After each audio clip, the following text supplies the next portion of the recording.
Everyone, तो हम starting से पढ़ते आ रहे थे आरएस कॉन्फ़िगरेशंस के हमने सारे रूल्स पढ़ लिए थे। पहला रूल हमने पढ़ा था सीआईपी रूल, जो हमने पहला ऊपर रूल पढ़ा था कि अगर हमें प्रायोरिटी देनी है तो पहले देना है अकॉर्डिंग टू एटॉमिक नंबर के हिसाब से हमें पहले प्रायोरिटी देनी है। अगर एटॉमिक नंबर ना हो तो आपको देनी है priority according to the atomic के उससे दो, ठीक है। अगर मान के चलो तीनों चीज़ एटॉमिक मास है, सब कुछ एक ही एटम हो, मतलब सिंपल एक ही एटम, मैंने सारी जगह कार्बन कार्बन कार्बन है, तो मुझे उसके अगेन लास्ट जो कार्बन उस दूसरे वाले कार्बन से अगले वाले कार्बन को देखना है। इट मीन्स हायर एटम को देखो, हायर सब्सिस्टेंट को चेक करो, ठीक है।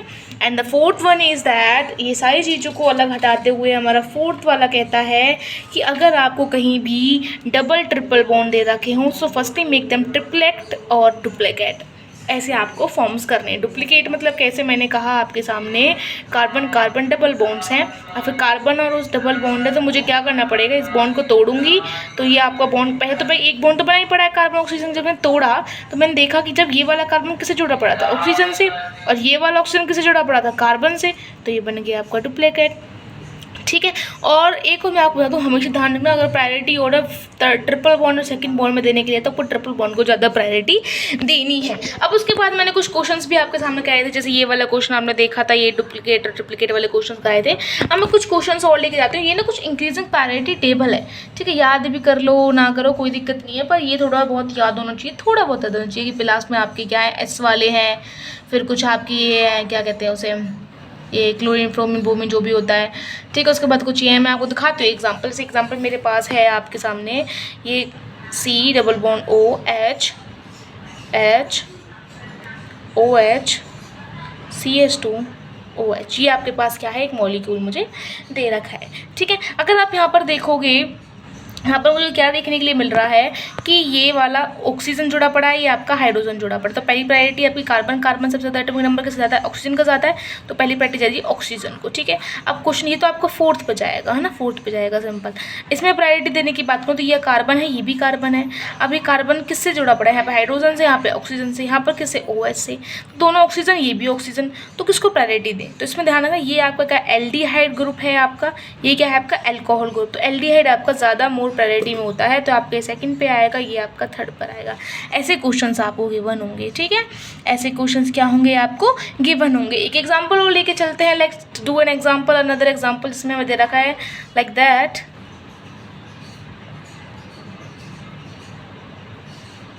ओके, ऐसे हमें एक मॉलिक्यूल दे रखा है, तो मुझे यहाँ पे देखना पड़ेगा क्या है, प्रायोरिटी ऑर्डर देना पड़ेगा। प्रायोरिटी ऑर्डर दें, जब मैंने देखा यहाँ पर आपका ये है पहली प्रायोरिटी, सेकंड प्रायोरिटी, ठीक है, ये आपका क्या है, ये अभी सेकंड प्रायोरिटी नहीं देंगे क्योंकि ये भी कार्बन है, ये भी कार्बन है, तो सेकंड प्रायोरिटी कैसे देंगे।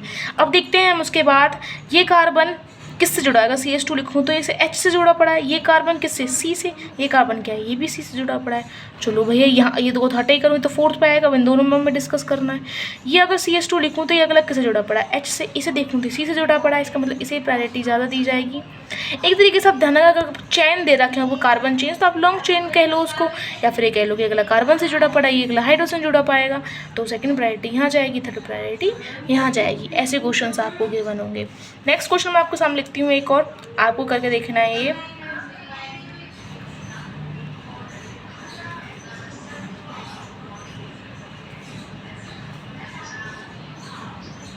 ठीक है। अब देखते हैं प्रायोरिटी कैसे देंगे इस क्वेश्चन के अंदर। तो एक बात बताओ भाई, इस ध्यान रखना, जब हम प्रायोरिटी ऑर्डर निकालते हैं ऐसे कार्बन को उठा के चलते हैं जो कि क्या है आपका एसिमेट्रिक कार्बन हो, जिसके अंदर चारों बॉन्ड्स आपके डिफरेंट अटैच लिए सब्सटेंस डिफरेंट अटैच हो, उसको ही जनरली हम क्या निकालते हैं, उसका ही प्रायोरिटी ऑर्डर निकालते हैं, उसकी कॉन्फ़िगरेशन निकालते हैं। तो फर्स्ट ऑर्डर इसका जाएगा, बिकॉज ऑक्सीजन है, carbon carbon hydrogen, sorry carbon carbon oxygen hydrogen, तो सबसे ज़्यादा एटॉमिक नंबर ऑक्सीजन, तो पहली प्रायोरिटी वहाँ गई।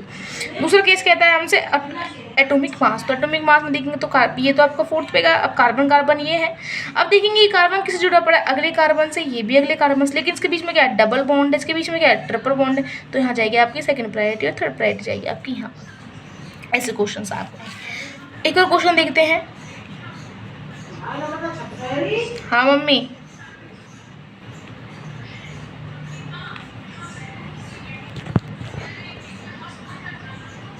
ठीक है। अब इसको देखते हैं, इसकी पहली प्रायोरिटी तो यहाँ जाएगी, फोर्थ प्रायोरिटी यहाँ आएगी, भाई ये भी कार्बन है और ये भी कार्बन। अब क्वेश्चन में मेरा जो देखो सेकंड थर्ड कहाँ जाएगी, ठीक है। CS2 किससे जुड़ा पड़ा है आपका, ऑक्सीजन से जुड़ा पड़ा है, ठीक है। यहाँ बात करूँ मैं, अगर यहाँ पर देखोगे आप तो ये कार्बन है, यहाँ डबल, ये आपके बेंजीन रहेंगे जनरली मैं आपको बताऊँ तो, जब ये आपके ये टूटेंगे यहाँ से, ठीक है, मतलब ये कार्बन कार्बन के बीच में डबल बॉन्ड है, ऐसे तोड़ूंगे तो क्या बनेगा, ऐसे बन के आएगा ना, है ना। तो यहाँ के ऊपर भी कार्बन लग जाएगा, यहाँ कार्बन लग जाएगा, सबके ऊपर यहाँ पे क्या लग जाएगा, कार्बन कार्बन अटैच हो जाएगा। तो ये कार्बन किससे जुड़ा पड़ा होगा, अगले कार्बन से, ये किससे, अगले कार्बन से, पर ये ऑक्सीजन तो इसकी प्रायोरिटी ज़्यादा है, 2 D। ऐसे क्वेश्चन आपसे पूछे जाएंगे, ठीक है। अब हम पढ़ते हैं इसके बाद, अब एक चीज़ है इसके अंदर पढ़ेंगे, कुछ केसेस पढ़ते हैं। केसेस कैसे पढ़ते हैं, अगर आपको वेज डैश के अंदर केसेस पढ़ेंगे कि मान के चलो अगर आपके पास जो 4th प्रायोरिटी थी, जैसे मैंने कहा ये भी 4th प्रायोरिटी था, ये भी 4th प्रायोरिटी कहाँ है, प्रायोरिटी आपको गिवन किसके अंदर है, 4th प्रायोरिटी आपको गिवन है बिलो पोजीशन के अंदर, ये तो गिवन है आपको। जब ध्यान रखना है आपको, जो 4th प्रायोरिटी आपकी क्या आ जाए, आपकी बिलो द प्लेन आ जाती है, तो जो भी आप भी देखो यहाँ पर कॉन्फ़िगरेशन निकालोगे, मान लो इसकी कॉन्फ़िगरेशन निकाले तो 1 2 3 4, it means it's a anti clockwise. Anti clockwise में क्या होनी चाहिए आपकी, एस होनी चाहिए, सिंपल सी बात है यहाँ पर। लेकिन 4th प्रायोरिटी आपकी कहाँ आ रही है, बिलो द प्लेन आ रही है, देख सकते हो आप, ये आपका केस वेज और डैश के लिए ही है, ठीक है। तो 4th प्रायोरिटी कहाँ आ रही है आपकी, बिलो द प्लेन आ रही है, तो उसकी प्रायोरिटी को मुझे क्या करना पड़ेगा, चेंज कर देना है, जो एस है उसकी जगह मुझे क्या कर देना है, आर इसका आंसर होगा। ऐसे क्वेश्चंस आपके पास आएंगे, ठीक है। ऐसे क्वेश्चंस क्या आते हैं, अगर आपकी क्लॉकवाइज होती तो एंटी क्लॉकवाइज कर देते हैं, ठीक है। लेकिन अगर आपके अबव द प्लेन आ जाए तो आपको ये चेंज नहीं करना, जो आंसर है वो ही रहेगा। मान लो अगर आपके 4th प्रायोरिटी अबव ये होती है आपकी 4th प्रायोरिटी, तो आपको सिंपल जो आंसर आर था या फिर एस था वो ही रहेगा। समझ आया गाइस, ओके। लेकिन अगर थर्ड केस अगर मानूँ कि विद इन द प्लेन हो, विद इन द प्लेन का मतलब कैसे होता है, ये आपके ये ऐसे करके भाई 1 2 3 4, अब 4th प्रायोरिटी का है आपकी विद इन द प्लेन ही है, तो आपको क्या करनी है, सिंपल ध्यान रखना है कि जो 4th प्रायोरिटी होती है उसके अंदर अगर आपका, ओके गाइस 1 मिनट रुको गाइस, ठीक है। अगर आपको इन द प्लेन आपको 4th प्रायोरिटी दे रखी है तो आपको क्या करना है, उस 4th प्रायोरिटी को चेंज कर उसको ब्लो मान लो। मतलब कैसे ब्लो मान लेंगे कि इस 4th प्रायोरिटी को आपको क्या कर देना है, ब्लो मान के चलना है। जैसे 1 ये है, अबव 2 है, 3 को यहाँ कर दूंगी और 4th को हमेशा आपको क्या मानना है, ब्लो ही लेके चलना है। मतलब जो आपकी जो इन द प्लेन आ रही थी 4, उसको क्या कर दो, बिलो द प्लेन कर दो। क्या कर दोगे, बिलो द प्लेन कर दो। अब बिलो द प्लेन इसको कर दोगे जब 4th प्रायोरिटी को कर ही देना है आपको इन द प्लेन वाले में, तो इसका सिंपल ध्यान रखना, यहाँ पर भी चेंज होती है कॉन्फ़िगरेशन। कैसे चेंज करोगी कि आप मान लो इसकी कॉन्फ़िगरेशन आपकी क्या रही 1 2 3 क्या आ रही है आपकी क्लॉकवाइज आ रही है, तो उसको चेंज करके आपका आंसर आ जाएगा एस, ठीक है। या तो ऐसे कर लो, आपको चेंज कर लो अगर इन द प्लेन हो, या फिर 1 2 के साथ बिलो द प्लेन है या फिर इन द प्लेन हो, तो आपको क्या करना है, कॉन्फ़िगरेशन चेंज कर देनी है। इन द प्लेन में आपको क्या कंसेप्ट लगता है जो कि चेंज होती है, वहाँ पर क्या करते हैं, जो इन द प्लेन वाली कंसेप्ट है उसको क्या रहता है, आपको ब्लो ही मान के चलते हैं उसको, ठीक है। उसको ब्लो मानने की वजह से उसको हम चेंज कर देते हैं उसकी कॉन्फ़िगरेशन को, ठीक है। अगर इन द प्लेन पे तो उसको हम क्या मानते हैं, ब्लो ही मान के चलते हैं। समझ में आया गाइस, ठीक है। अब हम देखते हैं, जो हमने सारी चीज़ें पढ़ी, RS कॉन्फ़िगरेशन चीज़ें हम पढ़ रहे हैं तो लेकिन ना ये ना हम जो RS कॉन्फ़िगरेशन के लिए होते हैं वो न्यूमन और जो सामन आपकी जो रिप्रेजेंटेशन होते हैं, एक होता है आपकी न्यूमन और एक होती है आपकी सामन। जो इनके लिए हम रिप्रेजेंटेशन करते हैं, न्यूमन सामन रिप्रेजेंटेशन होती है, उनके लिए हम RS कॉन्फ़िगरेशंस नहीं निकालते, है ना। उनकी हम RS कॉन्फ़िगरेशन नहीं निकाल सकते, डायरेक्ट नहीं निकाल सकते तुम्हें रिप्रेजेंटेशन को देखे। सबसे पहले हमें इसे किस में चेंज करना पड़ता है, इनको हमें चेंज करना पड़ता है वेज एंड डैश की फॉर्म में, जब उसकी हम RS कॉन्फ़िगरेशन आपकी निकाल देते हैं, ठीक है। समझ आया। जो मैंने एक केस बताया था आपको, अगर अब वो बिलो वाला केस हो तो ये आपके लिए क्या होती है, ये किसके लिए है, वेज और डैश के लिए है, ठीक है। अब हम पढ़ेंगे फिशर फॉर्म के लिए। फिशर फॉर्म के लिए RS कॉन्फ़िगरेशन का क्या कंसेप्ट होता है, ठीक है। फिशर फॉर्म के लिए आपका क्या कंसेप्ट होता है, फिशर फॉर्म आपको पता होगा कि प्लस की फॉर्म में होती है, ऐसे करके मान के चलो। अगर आपके यहाँ पर क्या होता है, आपकी कॉन्फ़िगरेशन आपकी 4th प्रायोरिटी मान करो 1 2 3 4, जो 4th प्रायोरिटी है वो कहाँ पर आई है, आपकी वर्टिकल पे आई है। तो वर्टिकल पे जो है मांग तो उसकी कॉन्फ़िगरेशन क्या होगी, आपकी कॉन्फ़िगरेशन हो गई इसकी एस कॉन्फ़िगरेशन, तो एस की एस ही रहेगी, ठीक है, आपकी क्या रहेगी, एस की एस ही रहेगी। लेकिन अगर ये फुल प्रायोरिटी आपकी हॉरिजॉन्टल आ जाए, ऐसे करके आ जाए, तो ये कॉन्फ़िगरेशन क्या हो जाएगी आपकी, चेंज हो जाएगी, एस किसके आर कहा जाएगा।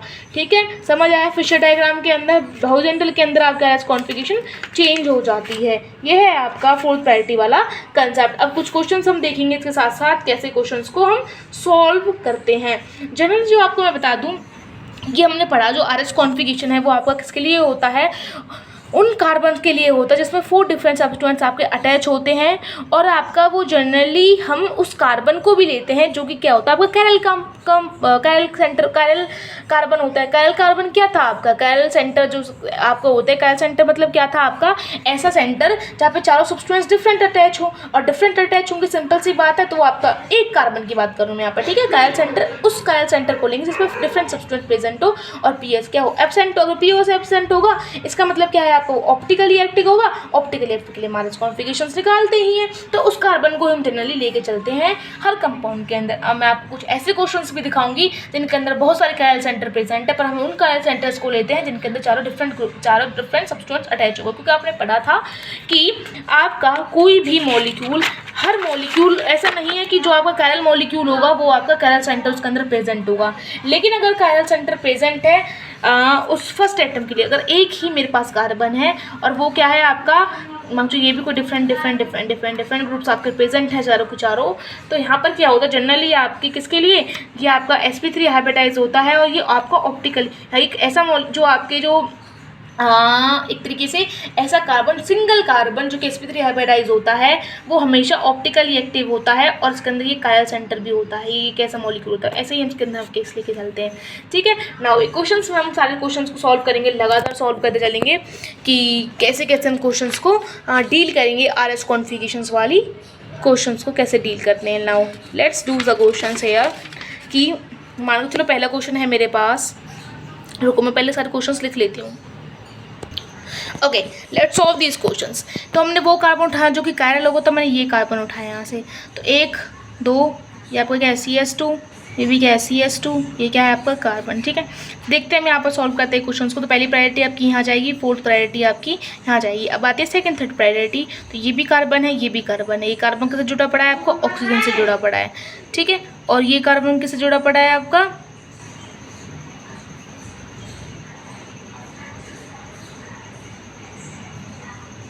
एक मिनट गाइस, अच्छा, देखो guys, I have just done a mistake. ये आपका क्या होता है, कार्बोनिल ग्रुप प्रेजेंट है। तो कार्बोनिल आपका फर्स्ट प्रायोरिटी के अंदर आता है, तो फर्स्ट यहाँ जाएगा आपका। सेकंड ये सी है, ये भी कार्बन है।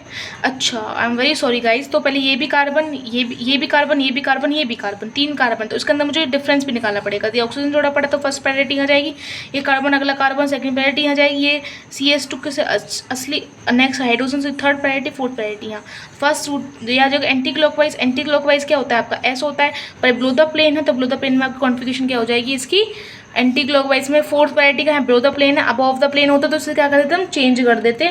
लेकिन क्या है आपके, एक मिनट का, इस ब्लो द प्लेन है तो चेंज होगी इसकी। ठीक है, एंटी क्लॉकवाइज में क्या आ जाएगा इसका आंसर, आर कॉन्फ़िगरेशन है इसकी। क्या आंसर है इसका, आर इसका आंसर है, क्योंकि इसमें क्या है, fourth priority below the plane है। ठीक है, नेक्स्ट क्वेश्चन को सॉल्व करते हैं। तो मुझे 2 कार्बन यहाँ के अंदर प्रेजेंट हैं। एक बात बताओ, यहाँ पे क्या ऑप्टिकली एक्टिविटी प्रेजेंट होगी या नहीं होगी, मुझे क्वेश्चन आपके सामने होगा। ये बताओ, ये ऑप्टिकली एक्टिव है या ऑप्टिकल इनएक्टिव है, क्वेश्चन मेरे सामने है ये वाला सेकंड वाला। ठीक है, पहले मुझे पहले ही प्रेजेंट पहले चेक करना होता है कि ऑप्टिकली एक्टिव है या नहीं है। अगर ऑप्टिकली एक्टिव है तो उसके अंदर एस कॉन्फ़िगरेशन निकालूंगा, अगर ऑप्टिकल इनएक्टिव हो तो मुझे चेंज करने की जरूरत ही नहीं है, देखने की जरूरत नहीं है इस कॉन्फ़िगरेशन के लिए। तो यहाँ एक बात बताओ कि यहाँ सेंटर ऑफ सिमेट्री प्रेजेंट है या नहीं है। ये क्या है, ऊपर है अबव, ये बिलो द पोजीशन, अबव ये बिलो द पोजीशन, और ये तो प्लेन के अंदर है। ये यहाँ भी CS2 है, यहाँ भी CS2 है, और आपको क्या होगा, यहाँ पर भी CS2 होगा। ये क्या है आपका यहाँ पर ऑप्टिकली इनएक्टिव है, क्योंकि यहाँ पे सेंटर ऑफ सिमेट्री प्रेजेंट है। ठीक है, नेक्स्ट क्वेश्चन करते हैं। यहाँ पर अगर आपके लिए क्वेश्चन होगा तो यहाँ पर क्या होता है, डबल बॉन्ड्स होते हैं, ये आ जाता है आपका यहाँ पर। इससे क्या होती है, यहाँ पर हाइब्रिडेशन हो जाती है, इसका आंसर कार्बन को हम नहीं देखते, आपका sp2 हाइब्रिडाइज हो जाता है। ठीक है, इसकी बात करूँगी अगर इस वाले कार्बन की, तो ये आपका देखोगे यहाँ पर नाइट्रोजन अटैच है, यहाँ क्या कार्बोनिल ग्रुप प्रेजेंट है, और आपका फिनाइल तो एक होगा आपका यहाँ पर बिलो द पोजीशन क्या होगा आपका यहाँ पर हाइड्रोजन अटैच माना जाएगा। यही तो होगा यहाँ पर। ठीक है, तो फर्स्ट प्रायोरिटी कहाँ जाएगी आपको, आपकी नाइट्रोजन के पास जाएगी। ये क्या होता है, फिनाइल है ये। ठीक है, इसे कहते हैं हम फिनाइल, मतलब ये वाला ग्रुप आपके पास है। ठीक है, तो ये फर्स्ट प्रायोरिटी यहाँ जाएगी आपकी, सेकंड प्रायोरिटी कहाँ जाएगी आपकी गाइस, सेकंड प्रायोरिटी जाएगी आपकी कार्बन, ये भी कार्बन, ये भी कार्बन, ये अगले कार्बन जुड़ा पड़ा है ऑक्सीजन, तो सेकंड प्रायोरिटी यहाँ, थर्ड प्रायोरिटी यहाँ, फोर्थ प्रायोरिटी है। तो मैं अगर मुझे यहाँ देखना फोर्थ प्रायोरिटी को आपको नेगलेक्ट करना है, ठीक है। फर्स्ट और सेकंड, फर्स्ट सेकंड थर्ड को ही आपको यहाँ पर देख कर दे रहा है कि फर्स्ट सेकंड थर्ड, इसका मतलब ये क्या डायरेक्शन है आपकी, एंटी क्लॉकवाइज। एंटी क्लॉकवाइज में क्या होता है आपका, ऐसे कि ब्लू द प्लेन, तो आपका हो जाएगा आर आंसर, ठीक है। समझ आया, समझ आया गाइस। अब इस क्वेश्चन को सॉल्व करते हैं। इस क्वेश्चन को कैसे सॉल्व करेंगे, यहाँ देखना आपको कैसे कैसे सॉल्व करना है इस वाले क्वेश्चन को। ये क्या है आपका क्लोरीन, ये है आपका CH3। तो मुझे एक ऐसा कार्बन लेना पड़ेगा जिसके अंदर क्या हो आपके 4 डिफरेंट सब्सटेंस अटैच हो। तो मैं अगर इस कार्बन को लेती हूँ तो अबव द पोजीशन क्लोरीन है, यहाँ पर एक ऑक्सीजन है, ये क्लोरीन, यहाँ पर कार्बन जुड़ा पड़ा है, कार्बन से क्लोरीन जुड़ा पड़ा है, तो आपका बिलो द पोजीशन यहाँ पे क्या होगा, हाइड्रोजन होगा, ठीक है। तो फर्स्ट प्रायोरिटी ये भी कार्बन, ये भी कार्बन, ये ऑक्सीजन, तो फर्स्ट प्रायोरिटी यहाँ जाएगी आपकी, ठीक है। सेकंड प्रायोरिटी में ये कार्बन है, ये भी कार्बन, ये कार्बन किससे जुड़ा पड़ा है, क्लोरीन से, और ये आपका हाइड्रोजन से। CH3 को CH2CH लिख सकती हूँ ना, तो ये आपका हाइड्रोजन से जुड़ा पड़ा। सेकंड प्रायोरिटी जाएगी आपकी यहाँ पर, थर्ड प्रायोरिटी यहाँ पर, फोर्थ प्रायोरिटी यहाँ पर। तो फोर्थ को नेगलेक्ट करूँगी तो 1 2 3 इट्स अ एंटी क्लॉकवाइज, तो फोर्थ आपका बिलो में है तो आपका क्लॉकवाइज हो जाएगा। सारे बिलो के केस आ जाता है यहाँ पर। यहाँ देखूंगी तो यहाँ पर एक बात बताओ, अगर मैं इस मॉलिक्यूल को ऐसे काटती हूँ, ऐसे करके, तो यहाँ पर क्या हो जाता है आपका POS प्रेजेंट हो जाता है। क्या हो जाता है यहाँ पर, POS प्रेजेंट हो जाता है। इसका अर्थ से क्या होता है आपका ऑप्टिकली इनएक्टिव कहलाता है ये, ठीक है। समझ आया। Now we will solve the next question, that is okay, now we will solve this question, ठीक है। तो अगर आप इस कॉन्फ़िगरेशन के देखोगे तो यहाँ पर देख सकते हो आप, पहले मुझे ये कार्बन लेना पड़ेगा, तो ये आपका CH2 है, ये तो आपको क्या होगा, ये नहीं चेक करेंगे, 4 डिफरेंट ग्रुप नहीं तो हाइड्रोजन सेम लगे पड़े, इसको चेक करेंगे, इसको चेक करेंगे, इन दो को हम क्या करेंगे, चेक करते हैं। लेट्स सी, ये कार्बन है आपका, ये भी कार्बन है, तो पहले आपकी प्रायोरिटी जाएगी ब्रोमीन के ऊपर, फर्स्ट कार्बन, ठीक है। सेकेंडली प्रायोरिटी जाएगी आपकी फिनाइल के पास, या फिर फिनाइल के पास जाएगी भाई, ये कार्बन, ये कार्बन, ये भी कार्बन, तीनों कार्बन है। फिनाइल आपका कैसे होता है बेंजीन की, तो ये भी कार्बन, ये भी कार्बन, ये भी कार्बन, ये भी कार्बन। तो मुझे क्या देखना पड़ेगा, ये कार्बन किससे जुड़ा पड़ा है, अगला ये ब्रोमीन से, ये अगला कार्बन से, ये भी अगला कार्बन से, तो ये भी अगला कार्बन से। तो सेकंड प्रायोरिटी जाएगी आपकी यहाँ पर जाएगी, ठीक है। अब क्वेश्चन राइज होता है आपका थर्ड प्रायोरिटी कहाँ जाती है।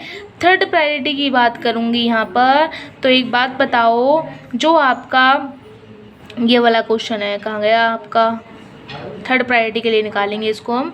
थर्ड प्रायोरिटी में क्या है यहाँ पर देखो, ठीक है। थर्ड प्रायोरिटी के लिए, फोर्थ प्रायोरिटी तो सिंपल आपको पता होगा कहाँ जाएगा, कहाँ पर जाएगा, फोर्थ। थर्ड और फोर्थ की बात आती है, ठीक है।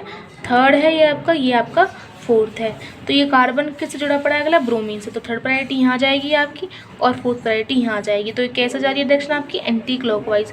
एंटी क्लॉकवाइज होगा तो आपका क्या होगा आंसर इसका, एस कॉन्फ़िगरेशन आएगी इसकी। क्या कॉन्फ़िगरेशन आएगी आपकी, एस आएगी, पर बिलो द है यहाँ पे फोर्थ, तो आपका आंसर आ जाएगा आर, ठीक है। ये वाला किसके लिए होगा, इस वाले कार्बन के लिए। अब मैं इस वाले कार्बन की बात कर रही हूँ, तो ये कार्बन क्या है आपका, ऐसे करके है, तो ये आपका क्या होगा, ब्रोमीन होगा, ये क्या होगा आपका फिनाइल होगा। ये आपका ब्रोमीन है यहाँ पर, ये क्या है आपका ब्रोमीन, और ये आ गया आपका फिनाइल, ठीक है। अब इसको हम चेक करते हैं, फर्स्ट प्रायोरिटी कहाँ जाएगी आपकी, ब्रोमीन के पास जाएगी, सिंपल क्वेश्चन है।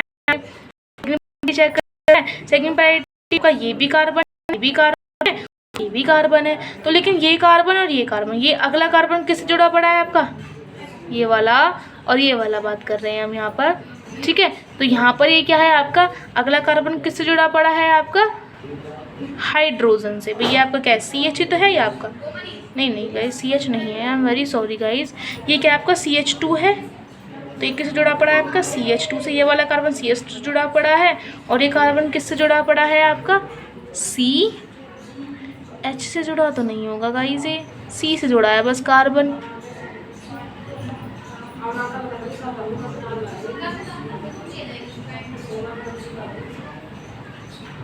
चलो कोई बात नहीं, किससे जुड़ा पड़ा है अगला आपका, ब्रोमीन से जुड़ा पड़ा है।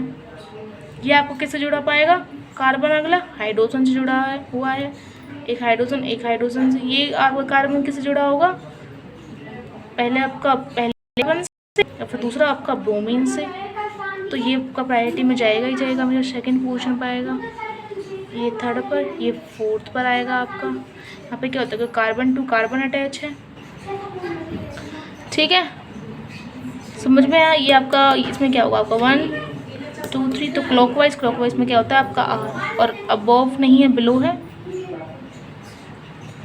एक मिनट गाइस, ये क्या हो रहा है इस क्वेश्चन के अंदर, एक मिनट रुको। नेक्स्ट क्वेश्चन ये है आपके सामने। तो इसके अंदर हम क्या करेंगे, इस वाले क्वेश्चंस को लेंगे, इस वाले को कार्बन को लेंगे आपका। तो एक CO है, CH3 हाइड्रोजन, ये भी कार्बन है आपका। तो ये पहली प्रायोरिटी कार्बन, ये भी कार्बन, ये भी कार्बन, सारे कार्बन है। तो फोर्थ आपका चले जाएगा हाइड्रोजन। अब इन कार्बन को चेक करेंगे तो अगला कार्बन ऑक्सीजन से जुड़ा पड़ा है, ये आपका हाइड्रोजन से जुड़ा पड़ा है, और ये आपका कार्बन कार्बन। तो first priority, second priority, third priority. Anti clockwise ऐसा के बिलो द पोजीशन है आपका। ये क्या आपका एंटी क्लॉकवाइज है, एंटी क्लॉकवाइज में, और ये आपका बिलो द पोजीशन हाइड्रोजन है। तो ये आपका एस की जगह आर आंसर आएगा। मैंने गलती क्यों लिख रखा है, एक मिनट रुको गाइज, आर आंसर होगा यहाँ पर, है ना, हमें पढ़ रखा है। क्योंकि अगर आपका बेजो डैश के अंदर बिलो द प्लेन होता है तो always as fourth below the plane exclude 8, ठीक है। तो आप कैसे मान के चलो यहाँ पर क्या आता है, अच्छा I mean very sorry guys, below the portion के लिए चेंज नहीं होता, अबव के लिए चेंज होता है। मैं क्या कर रही हूँ फिर से, मुझे समझ नहीं आ रहा गाइज। ओके अब आ गया समझ में, कोई बात नहीं है, ऐसा होता रहता है, don't worry about that. Okay so अगर नेक्स्ट कार्बन को लेंगे तो यहाँ पर भी आप चेक कर लेना, यहाँ पर भी आप चेक करोगे तो इस कार्बन, ये कार्बन, तो यहाँ पर एक तरीके से आप देखो तो POS प्रेजेंट है, POS प्रेजेंट है, तो सिंपल सी बात क्या होगा, ये आपका मॉलिक्यूल आपका क्या माना जाएगा, ऑप्टिकल इनएक्टिव माना जाएगा। पर हमने यहाँ पर भी निकाल रखा ओवरऑल मॉलिक्यूल ये ऑप्टिकली इनएक्टिव होता है। कहते नहीं भी हम ऑप्टिकल इनएक्टिव की नहीं निकालेंगे आर एस कॉन्फिगरेशन, क्यों नहीं निकालते, बिकॉज वहाँ पे आर और एस का कोइंसिडेंस हो जाता है। एक आर होता है, एक एंटी क्लॉक हो जाता है, क्लॉक होता है, तो उसको कट के हम सही कह देते हैं ऑप्टिकल इनएक्टिव है, ठीक है। उसका एक एग्जांपल मैं आपको दिखाती हूँ कि हम क्यों नहीं निकालते ऑप्टिकल इनएक्टिव की आर एस कॉन्फिगरेशन। तो आपको सिंपल से मैं कह सकते हैं POS प्रेजेंट है तो आपको ऑप्टिकल इनएक्टिव होना चाहिए था, क्योंकि हमारे ऑप्टिकल एक्टिव के लिए निकालते हैं आर एस कॉन्फिगरेशन। तो देखो कैसे निकालते हैं। तो आपका फर्स्ट ऊपर वाले कार्बन की बात कर रही हूँ मैं यहाँ पर, तो फर्स्ट प्रायोरिटी ऑक्सीजन को, ठीक है।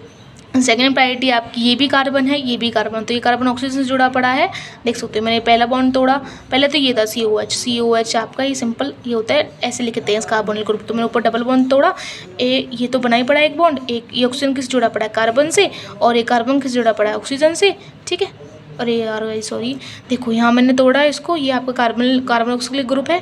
तो मैंने क्या किया, डबल बॉन्ड के ऊपर वाले को तोड़ता हूँ, पता है कार्बन ऑक्सीजन के बीच में पहले से एक बॉन्ड बना पड़ा है। तो जो तोड़ने के बाद जो मैंने बॉन्ड तोड़ा वो किसके, जो ऑक्सीजन के से जुड़ा पड़ा था, कार्बन से, और एक कार्बन किससे जुड़ा पड़ा था, ऑक्सीजन से। तो मैंने डुप्लीकेट बना दिया इसका। तो मैं देखूंगी यहाँ पर एक कार्बन अगला किससे जुड़ा पड़ा है, ऑक्सीजन से। तो सेकंड प्रायोरिटी यहाँ जाएगी, थर्ड प्रायोरिटी यहाँ जाएगी, फोर्थ। तो ये देखूंगी मैं 1 2 3 1 2 3, it's anti clock direction. Anti clock direction में क्या होता है इसकी पोजीशन, फोर्थ कहाँ पर आपका वर्टिकल है इसका या फिर हॉरिजॉन्टल। फोर्थ प्रायोरिटी हॉरिजॉन्टल में, तो उसका आइस कॉन्फिगरेशन क्या होगी, चेंज होगी, बेसिक उसकी आइस कॉन्फिगरेशन आएगी, लेकिन आंसर आएगा आर। अगर मैं यहाँ पर सेकंड वाले कार्बन के लिए देखती हूँ तो यहाँ पर आर आएगी, लेकिन एस, तो आर एस क्या होगा यहाँ पर कोइंसिडेंस, जिसका आंसर ओवरऑल मॉलिक्यूल कहा जाता है आपका ऑप्टिकल इनएक्टिव आता है। अब नेक्स्ट पढ़ेंगे हम आपके फिशर फॉर्म्स के लिए कैसे निकालता है इस कॉन्फिगरेशन, और इसको मैं एक्सप्लेन करके देखूंगी नेक्स्ट लेक्चर के अंदर। ओके।